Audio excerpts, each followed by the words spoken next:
તો battle ground પર વડાપ્રધાન નરેન્દ્ર મોદી અને તેમની આશ્ચર્યચકિત કરનારી આ મુલાકાતથી અત્યારે ચીનમાં પણ ઘેરા પડઘા પડ્યા છે। ચીન બોખલાયેલું છે અને વડાપ્રધાન નરેન્દ્ર મોદીએ જે સરહદ પર તણાવ છે તેની એક એક ગતિવિધિ અને ચહેલપહેલની માહિતી મેળવી છે। હવે 1 વાગે વડાપ્રધાન દિલ્હી પરત ફરશે। એલએસી પર આ અંગે એક હાઈ લેવલની મીટિંગ પણ થશે અને ત્યાર પછી વડાપ્રધાનનું કોઈ નિવેદન આવે છે કે કેમ તેને લઈને પણ દેશવાસીઓ અત્યારે રાહ જોઈ રહ્યા છે। આ સાથે સંરક્ષણ નિષ્ણાંત ઉત્પલ વોરા પણ જોડાઈ ગયા છે। સર, કઈ રીતે જોવી રહી આ મુલાકાતને? કારણ કે ચીનના પોતાના રાજકીય મજબૂરી છે, પોતાના રાજકીય અને કૂટનીતિક પરિબળો છે જેના કારણે તે બોખલાયેલું છે અને તેની વચ્ચે આ તણાવના માહોલમાં વડાપ્રધાનની લેહની મુલાકાત।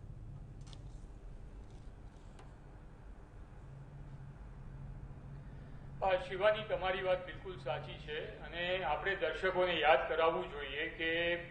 જે રીતે છેલ્લા લગભગ 3 મહિનાથી ચીન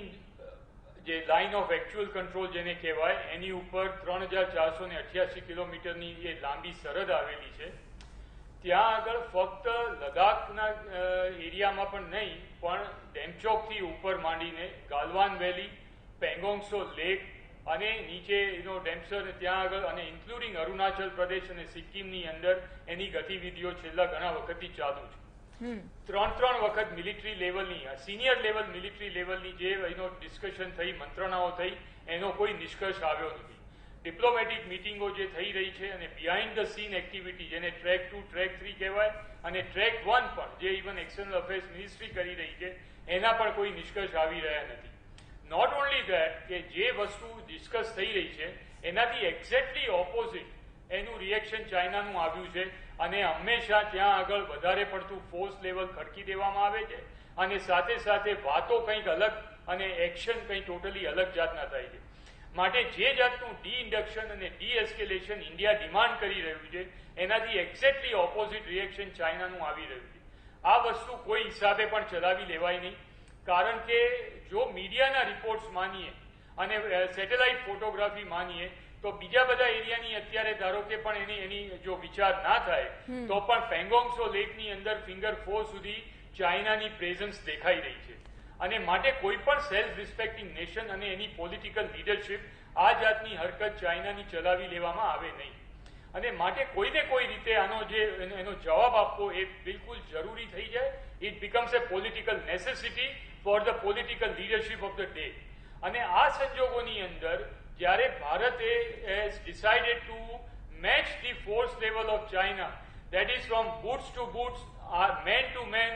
aircraft to aircraft, artillery to artillery, tank to tank અને ચાઇનાને ક્લિયર કટ અનઇક્વિવોકલ મેસેજ આપ્યો through the national telecast of prime minister that અમે અમુક સ્થિતિ સુધી આ જાતની હરકત સ્વીકારીશું। એ beyond that if India as a nation is needed then India will be compelled to react and give a befitting reply to China. માટે આ બધી સિચ્યુએશનની અંદર prime minister, honourable prime minister Narendra મોદીજીની જે આ લેહની મુલાકાત છે એ બહુ જ સિગ્નિફિકન્ટ છે બીકોઝ આના 2 કે 3 હેતુ હોઈ શકે અને based on the media report we can only do A balance analysis. Number 1, he as a leader of the country, as a leader of the political party and as a leader of the government of the day, he wants to take stock of the situation himself. He wants to go down to the field, on the ground level situation. He wants to interact with the ground commanders, that is the corps commanders, army commanders, and air force na je forward area na je commandero છે એની સાથે અને ત્યાર પછી જે core level headquarters એની અંદર જે briefing આપવામાં આવે એમને એના ઉપરથી કઈ જાતનું ડિપ્લોયમેન્ટ છે, કઈ જાતનું મેચિંગ લેવલ છે, ક્યાં આપણી સ્ટ્રેન્થ છે, ક્યાં આપણી વીકનેસીસ છે અને એની ઉપરથી કઈ જાતની સિચ્યુએશન ડેવલપ થાય તો એના કોન્સિક્વન્સીસ ને રેમિફિકેશન કેવા આવે અને what we will be led in to taking further actions, આ બધી વસ્તુઓ ડિસ્કસ થઈ હોવી જોઈએ અને based on that he gets a ground report. On ground report મેળવવાથી the prime minister of the country will have a clarity in his mind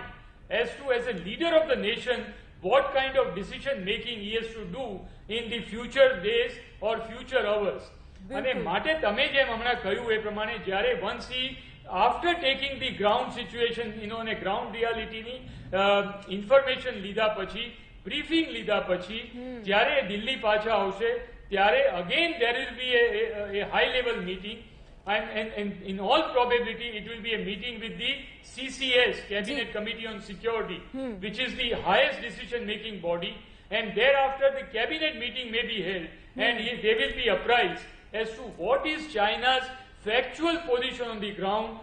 what we have taken, the corrective or coercive action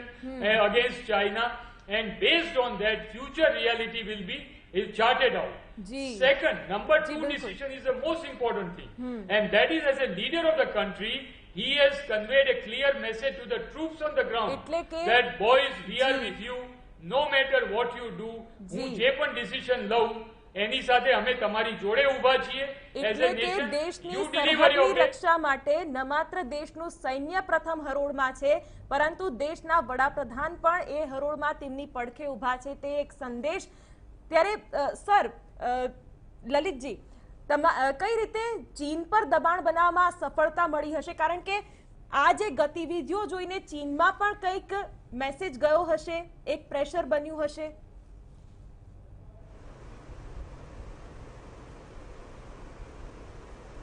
definitely બેન, definitely. આજ air condition ઓફિસોમાં બેસીને planning કરવાની જગ્યાએ આજ આપણા માનનીય વડાપ્રધાન, આપણા સૈન્યના વડા અને ટોપ લેવલના આપણા કમાન્ડરો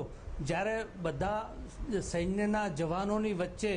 ત્યાં જ ગયા છે, એ ખૂબ મોટી અસર પેદા કરે અને એનાથી ખૂબ એનું મનોબળ વધે, એનો ઉત્સાહ વધે, એનો જુસ્સો વધે. અને જો આપણા માનનીય વડાપ્રધાન શ્રી કંઈ he is not a strategic planner, એ પણ જે આપણા કમાન્ડરોના પ્લાનિંગ હોય,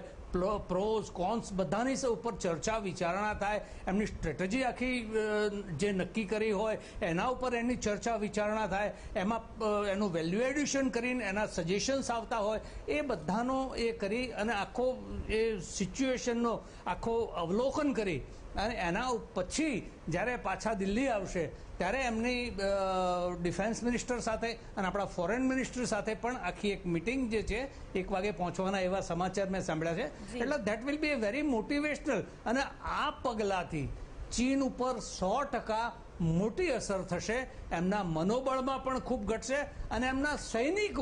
સૈનિકોના મનોબળમાં પણ ખૂબ ઘટાડો થશે. કારણ કે એમને એ થશે કે આ દેશનો વડો, આ સેનાના વડા બધા સાથે મળીને 11,000 ફૂટની ઊંચાઈ જેવા વિસ્તારમાં જ્યારે સૈનિકોની વચ્ચે જાય છે તો એની ખૂબ અસર પડે છે. એટલે આ ખૂબ જ ઉત્સાહવર્ધક પગલું છે, કારણ કે 20 જવાનોની શહાદતથી આખા હિન્દુસ્તાનમાં એક આક્રોશ હતો અને ખાસ તો સેનાનું મનોબળ વધારવું પણ આ તબક્કે એટલું જ મહત્વપૂર્ણ